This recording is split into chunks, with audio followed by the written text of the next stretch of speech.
In Chapter 1.1, our goal is to identify, name, and draw points, lines, segments, rays, and planes. There are a couple of undefined terms in geometry that are later used to build all kinds of other things. The first one is a point, just a dot, and here it's labeled X. It's a location in space with no size. We can call that point X or just a capital X. The next one is line. We have two points, and there's a line going through them and extending in both directions infinitely. We can name this line based on those 2 points, AB or BA, and we put this little line above it to indicate that we're talking about a line.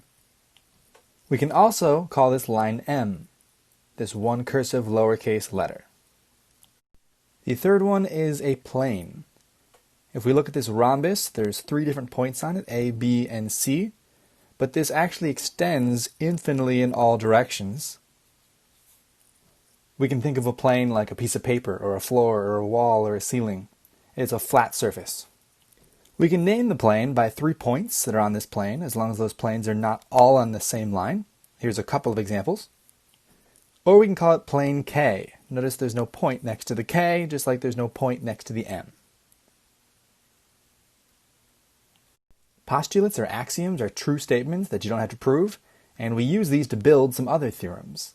The line postulate says, through any 2 points there is exactly one line. The plane postulate says through any 3 points, not on the same line, there is exactly one plane. So think of this like a piece of paper with 3 dots on it. Using those 3 undefined terms, point, line, and plane, we can build some defined terms, such as segments, rays, and opposite rays. In this diagram, we call these points A and B endpoints, because the line ends at those points. So a segment is part of a line consisting of 2 endpoints and all the points in between. We name this by the endpoints, and we put a flat line above it to indicate that it's a segment. Notice that's different than a line, which would have the arrows, just a segment. A ray starts at an endpoint, and it extends forever in one direction. So it's important when you're naming it that you start with that endpoint, A. BA, for example, doesn't work. That's not a ray, because that's not the direction the arrow is going. Opposite rays share a common endpoint. Here, that common endpoint is X, and they continue infinitely in opposite directions. We call these ray XY and ray XZ. Since X is my endpoint, it has to come first, and it makes sense that the arrow is heading toward Y or toward Z. A few more definitions. The prefix co means with or together. So if 2 points are considered collinear, that means they're on the same line. And if they're not, you could call them non-collinear. If 2 points are coplanar, they lie on the same plane. And if not, non-coplanar. This is line EF. I can also call it line FE, the same 2 points in a different order. Or I can name it line M. We know that's the name of the line because there's not a point next to it. Plane A, I can also name by any 3 non-collinear points on that plane. So I've highlighted in blue the 4 points that are on that plane. As long as I don't use the 3 that are in the same line, I'm good. So 2 examples would be plane CEB and plane BED. You just draw this rhombus in front of the 3 points to indicate it's a plane. On line M, there are only 2 points, but on line N, there are 3. Collinear, 3 points, we got to use line N. I can just identify each point separated by commas. This line here with the dots on the bottom is like a pencil stabbing through a sheet of paper. It's at a different angle, so point F is not on plane A. But C, E, D, and B are all on plane A. They are considered coplanar. Earlier, we gave another name for EF with the little arrows because we were talking about a line. Here, we're talking about the segment. We just changed the order, and there's our other segment, or name for that same segment, FE. Our endpoint is E.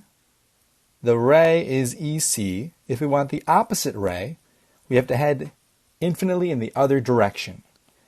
So we'll label that ED, and the arrow should point toward D because E is the endpoint. This is line CD. You can name a line by any 2 points on that line.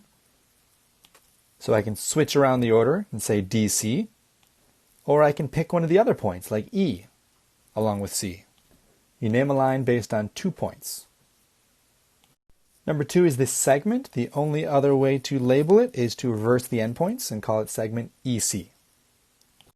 To name an array with endpoint F, I need another point in that line. The only other one is E. So we can head toward E. Endpoint F heading toward E. We draw it like that. Points F or B are not collinear with C, E, and D, meaning they are not on the same line. F might be collinear with E, but it's not collinear with C or D.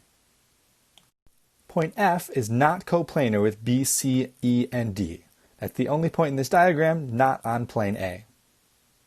If I start at endpoint D and head forever toward E, I'm also going to cross this point C. So another name for that would be ray DC. An intersection is where geometric figures cross, meet, or overlap. 2 lines intersect at a point.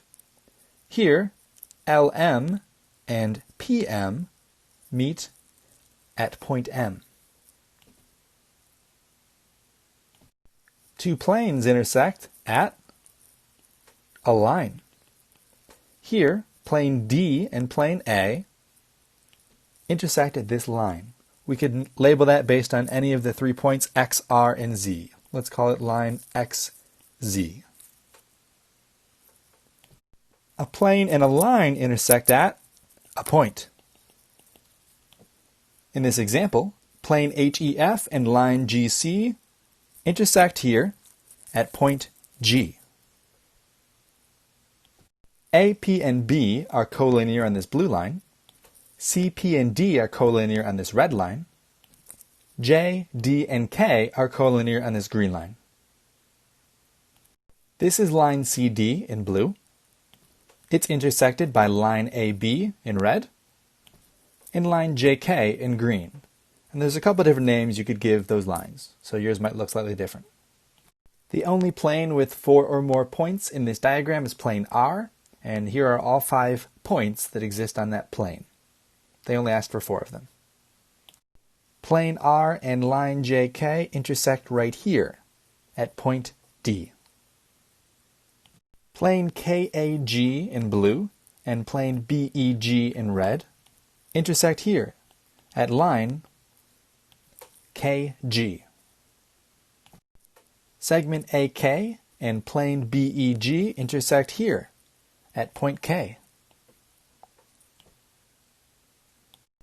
Planes BEG and RBK intersect at line BK.